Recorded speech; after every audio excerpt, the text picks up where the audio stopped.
कंचन के बेटे ऋषि की शादी कहीं नहीं हो रही थी। एक तो ऋषि मोटा, ऊपर से कमाई भी कोई खास नहीं। लेकिन कंचन को तो शौक था मॉडर्न बहू लाने का, और उसे एक दिन ऐसी लड़की मिल भी जाती है। हमें तो आपका ऋषि बहुत पसंद है, लेकिन मैं आपको साफ साफ बता देती हूँ, मेरी बेटी के शौक थोड़े से अलग है बहन जी। अरे बहन, हमें सब पसंद है। आपकी प्रियंका जैसी लड़की की तलाश मुझे कब से थी। जींस पहनकर अंग्रेजी में गिटर पिटर बोला करे।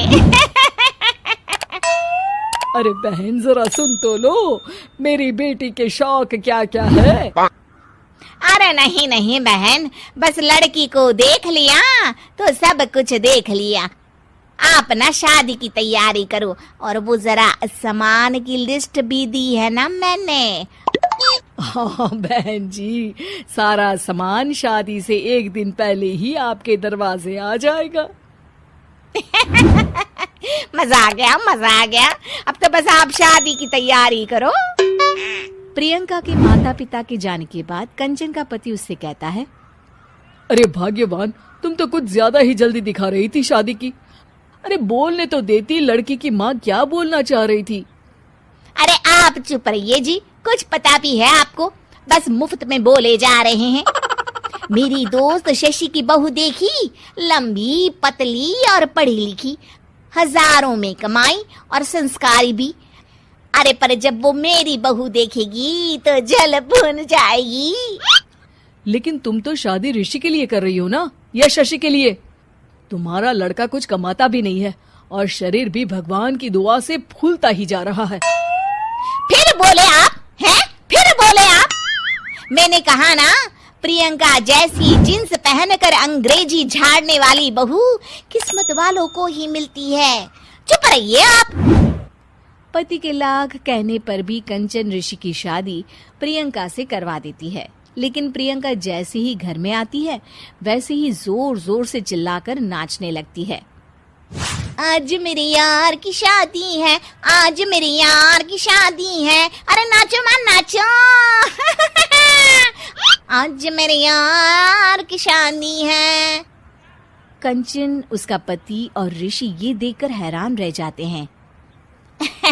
लग रहा है बहू को शादी की बड़ी खुशी है। हाँ हाँ, बहू क्यों नहीं, हम भी नाचेंगे। अरे नाचो नाचो जी, मुंह क्या देख रहे हो, चलो चलो नाचो, बहू कह रही है। कंचन ये कहकर प्रियंका के साथ नाचने लगती है। ऋषि और उसके पिता वहां से चले जाते हैं। अगले दिन कंचन अपनी सहेलियों को प्रियंका से मिलवाने के लिए घर बुलाती है, जहाँ शशि भी आती है। अरे शशि, कैसी हो? मैं ना तुम्हें प्रियंका से मिलवाती हूँ। अरे सच में बहुत ही एडवांस सोच की लड़की है। कितने मॉडर्न ख्यालात है उसके, पता है तुम्हें? अरे हाँ कंचन, जरूर।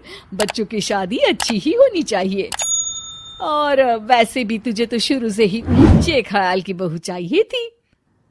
तभी कंचन की सहेली कहती है, अरे कंचन, बुलाओ ना प्रियंका को, हम भी मिल ले। अरे बहू प्रियंका, जरा बाहर तो आना। कई बार आवाज देने के बाद भी प्रियंका बाहर नहीं आती है, तो कंचन को बुरा लग जाता है। वो उसे लेकर बाहर आती है, लेकिन ये क्या, प्रियंका लड़खड़ाती हुई बाहर आती है और उसके हाथ में शराब की बोतल होती है। हालांकि शराब पीना स्वास्थ्य के लिए हानिकारक होता है, और ये हमारी किडनी के लिए बहुत ही खतरनाक है। लेकिन कंचन की बहू प्रियंका पूरे नशे में होती है। अरे इतने सारे लोग। ये कहकर वो शशि के पास जाती है। आंटी जी, पत्ते खेलेंगी, पत्ते। अरे दूर हो, दूर हो, तुम्हारे मुंह से तो शराब की बदबू आ रही है। अरे कंचन, माना तुम्हें मॉडर्न बहू चाहिए, लेकिन आधुनिकता का मतलब ये तो नहीं ना।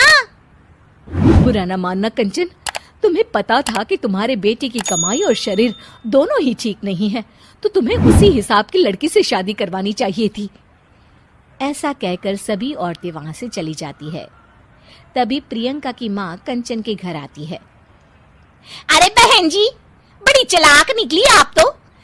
बिना बताए अपनी पियक्कड़ बेटी मेरे लायक बेटे के गले में बांध दी।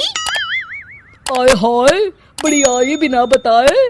उस दिन जब मैं ये बात बता रही थी तो तुम तो सुनने को भी तैयार नहीं थी। अब भुगतो तुम। ये कहकर वो वहां से वापस चली जाती है। सबके जाने के बाद कंचन अपना सर पकड़ लेती है। हाय रे, आधुनिकता की अंधी दौड़ में मैं अपनी संस्कृति ही भूल बैठी थी। अब तो राम ही बचाए मुझे।